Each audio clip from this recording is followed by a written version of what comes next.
President Trump provides some updates on the Middle East. Caroline Leavitt chimes in, and then I think CNN just nuked their entire network by literally admitting that America deserves to be attacked the way America deserved to be attacked at 9/11. Like, that's what was said by a CNN employee live on the air, and Scott Jennings calls it out. So yeah, kind of crazy for them to admit that, but let's get into this because I don't want to waste any more time. All I ask in return is for you guys to hit the like button and subscribe to the channel. Here we go. So the situation in Iran is going very well. A lot of big hits today, a lot of big wins today, as you probably have heard militarily.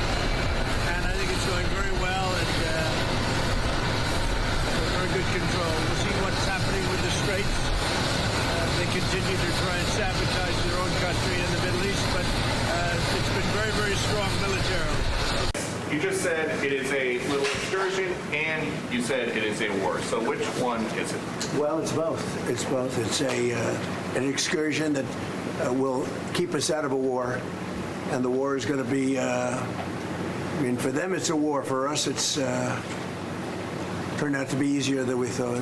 Them. Rest assured to the American people, the recent increase in oil and gas prices is temporary, and this operation will result in lower gas prices in the long term. Once the national security objectives of Operation Epic Fury are fully achieved, Americans will see oil and gas prices drop rapidly, potentially even lower than they were prior to the start of the operation. What did you advise the president initially as he considered his actions in Iran, and what are you urging him to do now, especially with Americans seeing higher prices at the pump and some of the fallout from that across the economy? Do you express any concerns like those you've expressed in the past on the possibility of these extended wars?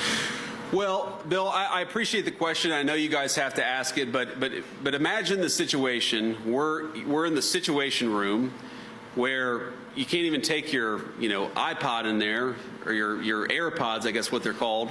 You can't take your iPhone in there. You can't take anything in there because it is the most classified space anywhere in the world. And I sit there with Pete Hegseth and General Kane and Marco Rubio and the entire White House team, and the president and I and the entire senior team are talking about the options and about what we need to do and about how we must best protect the American people. I hate to disappoint you, but I'm not going to show up here and in front of God and everybody else tell you exactly what I said in that classified room, partially because I don't want to go to prison, and partially because I think it's important for the President of the United States to be able to talk to his advisors without those advisors running their mouth to the American media. I mean, that's a pretty good answer. The crowd absolutely loved it. Put that reporter in his place. Kudos to JD Vance for delivering the truth. This is the part of the video that gets really tricky and very serious.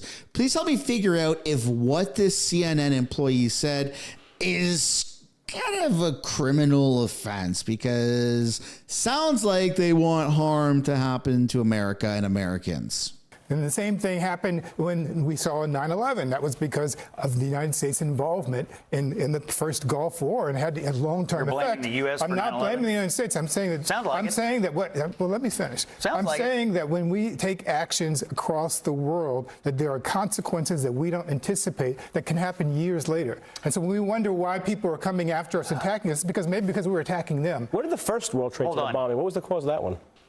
I'm sorry? What was the cause of the first World Trade Center bombing? I think that's irrelevant to this moment. I think the point is that's probably Gulf War #1, but I mean, that's not the point. We're getting away from the point. Yeah, I mean, look, just to decenter us here. The whole point is that things can happen later. The basic concept of actions and 9/11 happened because America deserved it. Is that really what the guy said?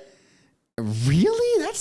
That's not really smart to say that. I just want to go back to 9/11 for a second.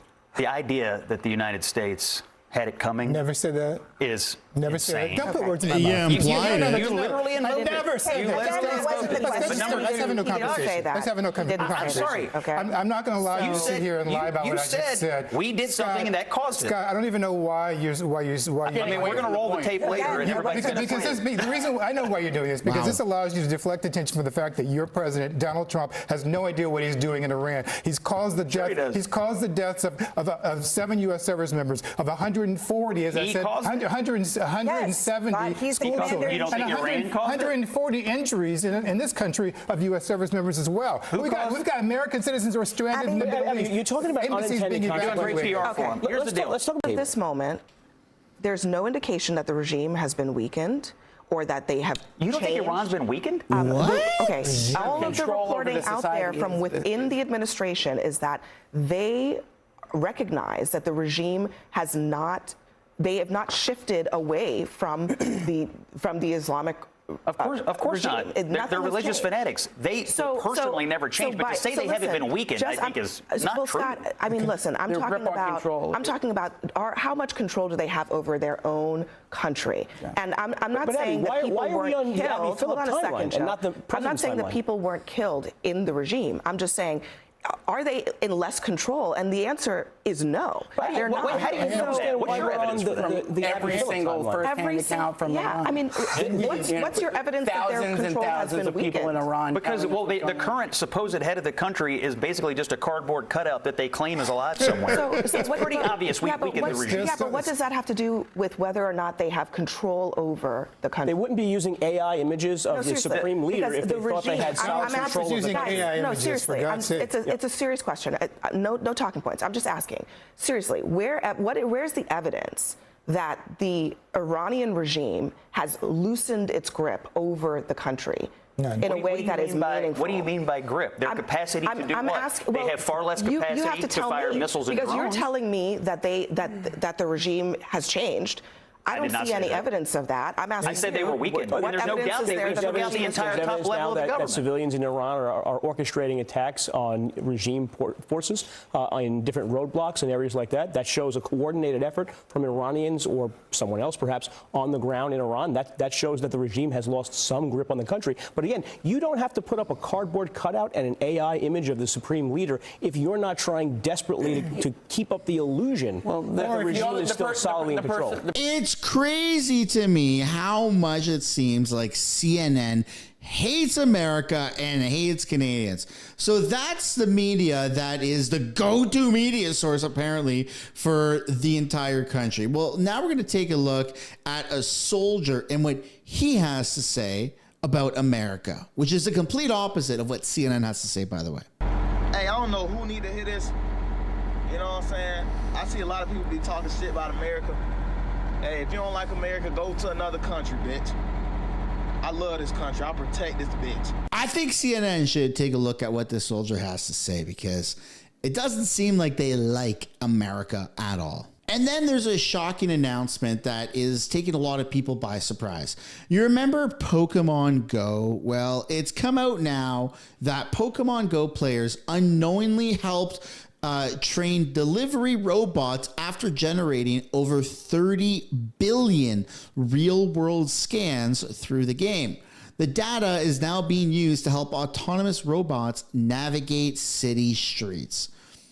So yeah, Tim Pool took to X and said, "You're a slave and you don't even know it." And that's kind of crazy to see, apps and stuff like that gets converted into data, and it just kind of makes you wonder how much we're kind of being spied on. So let me know down in the comments that freaks you out, or if you kind of anticipated that happening anyways from Pokemon Go being a thing like 8 or 10 years ago. And to wrap things up, you have a direct quote here from Senator John Fetterman, who said that the Democrats should back U.S. strikes on Iran if they believe Tehran cannot be allowed to obtain a nuclear weapon, invoking former Vice President Kamala Harris's 2024 statement calling Iran the nation's greatest adversary as he widened his break with his party. And so it really seems like John Fetterman is just that much closer to, pulling the plug on being a Democrat and, just kind of imploding the party with him, because it feels like the Democrats are just so far on the radical spectrum that they would hate it if President Trump cured cancer, because they say, well, yeah, maybe he cured cancer, but what else is this, vaccine, or what is this concoction going to cause down the road? We can't trust it because it's President Trump doing it. It's weird, man. It's super weird, but that's the video. Hope you guys enjoyed it. Hit the like button, subscribe, and comment down below what your favorite part of this video was. And let me know down in the comments. Do you love America, or are you like CNN?